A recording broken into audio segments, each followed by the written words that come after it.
So Wally Gator Watson. Yes, sir. Thank you so much. It was an honor, privilege to have you here. Oh man, it was great. It was great. You know, it's interesting when you can find a set of drums that really don't have that whole commercial thing happening. You know, the drums sound unique, and which is what grabbed my attention when I first heard it. Yeah, well, we've met in Nashville. Right, and the bass drum, the snare drum, totally blew me away. And I'm sure that people will hear on the recording just how mellow the drums sound.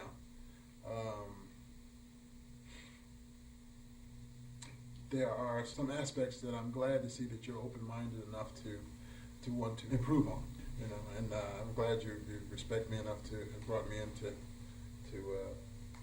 give my opinion on what you should do in regards to that. Hopefully it'll work out well. Well, I figured, you know, if you're going to test out a set of drums, you got to get a heavy hitter in here to see if they can hold up to, you know. Okay. Weight has always been kind of a, what I learned is the drums were heavy, and the second thing, by the time we got everything packed up, well, the good-looking women went with the guitars. Yeah, that's true. Either that or the saxophone player get on my nerves. But anyway, yeah, these drums are very lightweight, and the thing is that they don't have the sound of a lightweight drum. They have the sound of a very heavy drum, and that's a rarity. You know, this floating shell concept that you have so well developed is really a godsend, actually. The drums speak for themselves. You don't have to really kill yourself to play them. It's got a real sensitive touch. Especially the snare drum is killer. You know, it's just blow on it. Probably just I'll talk to you. I still want to try some other heads. Okay, we talked about that. Right. You know, because I think we can still keep the power, but warm up the tone a little bit with some different heads and stuff. And maybe, well, I don't know. You know, I think that might even solve the problem I have with the smaller toms. As far as getting more warmth into them. Yeah. Okay. Do you find that having heads, top and bottom head, being equal, not in tension, but as far as material, like if you're going to use a Aquarian Classic on the top and Aquarian Classic on the bottom, how does that affect the tone versus maybe a high frequency on the bottom, which is something I've always found that matched heads, for me, work better. Okay. Whatever I have on the top, I have on the bottom. Simply because, you know, I look at the whole thing as a marriage, you know. It's a family-related thing, you know. It's kind of like putting Remo heads and Evan heads on. They're not the same. They're just not made for each other, you know. But that's my personal thing. I know I've played drums where I've had like clear heads on the bottom, maybe frosted pinstripes on the top, and in some forms of music that works. It's just not my personal preference. I have really fallen in love with matched heads and with a head that is frosted for a warmer, richer tone, but still powerful. I don't want like a Remo Ambassador. Right. I mean a Remo Emperor. Right. I prefer like a Remo Ambassador or a Pinstripe Ambassador, you know, frosted, or the Renaissance, which is what I'm using presently. Okay. And a Renaissance on top and bottom. And bottom, yeah. Well, I think the main thing to really take into consideration is that what heads you use, whether the bottom is tighter or the top is tighter, or if you're using frosted and clear or pinstripe or whatever, that is a personal preference. It's one's personal taste. But the bottom line is, if you don't have a quality drum to do that on, if you don't have a foundation upon which to build that house, right. If you don't have a throat to house that voice, it ain't gonna work. I mean, I've used a lot of different drum heads, okay? And I've often, in the beginning of my younger years, would say, well, this drum sucks. When actually, a change of head made the drum sound pretty damn okay. Yeah. You know. But if you have a drum that is not a quality drum, then you can put your head off your shoulders on there and it's not going to sound any better. But the thing is to have the basics, and this floating head concept really works.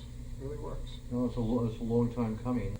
So speaking about the quality of drums, playing in the basement as a child on a set of import drums 30 years ago, 35 years ago, and I remember when I got into high school, the first time that I sat down, and I remember distinctly, was a set of Rogers drums. From where I was coming from, Right. of what I was playing, which was nothing more than plastic covered garbage cans, and to go in there and to hear the sound that came out of it was such an incredible difference that it really made me feel that I could play a lot more musically than I felt I could before. Oh, sure. I was laboring through it before to get a good sound. I never experienced that again until 30 years later when I put these kits together. Well, I look at it as a palette, like a painter's palette. It's a way for you to express the colors. It's a palette of colors and tonalities that allow you to express your feelings, that allow you to create. And the thing is like, all right, we all had basic crayons, for example, when we were kids. And okay, well, you put your little orange, and then you put your little blue, and you put your little brown, or whatever you're going to put to make your picture. And then all of a sudden, some auntie or somebody gave you a box of pastel colors. Whoa! We had a whole new world of colors. We could do some other stuff. We could blend colors now. We could really get some other, and that's what you got here. You got a different texture, a different, you got some pastel tones, that really make you now say, well, you know what? My sunset doesn't have to be orange. It can now be a rust mauve or whatever that damn color's called. It can really put more emotion into what you're doing. And to me, that's extremely important in a drum kit. A lot of cats, depends on what you're playing and how musical you are as a person.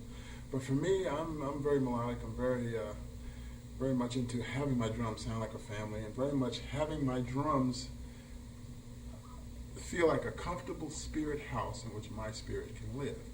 You see, now once I met a drummer in Africa who told me that a drum, when it was a tree, was a living thing and had a spirit of its own. And when that tree was cut down, its spirit moved out. And it's up to the drum maker to put part of his spirit back into the drum, which gives it a certain quality. That you have done. Your spirit lives in these drums. Now, this spirit house allows my spirit to fill the rest of the rooms in this house. And it's really a great feeling. Well, you sound great. To stand back and hear somebody who can take a palette, take all those pastels, blend them together, make music, and at the same time not necessarily keep in between the lines, is absolutely a pleasure. And you honor us and you honor me by the drums, and your spirituality and your musicality shows in it. And would love to absolutely keep in contact with you in every way to help develop, to find personal sound that really lets you express yourself. That's the goal that I have for every drummer. You're a good start. Well, thank you very much. We'll go after that first. Okay, well, I appreciate the opportunity, and I appreciate the ability to help you out with this. I really do. I do appreciate it. Wally took a 2.5-hour train ride up here just to play the drums after meeting him in Nashville, Tennessee, and hearing him for the first time. And that says it all about who the person is and how much he loves his instruments and music. And I thank you. WallyGator.net. WallyGator.net.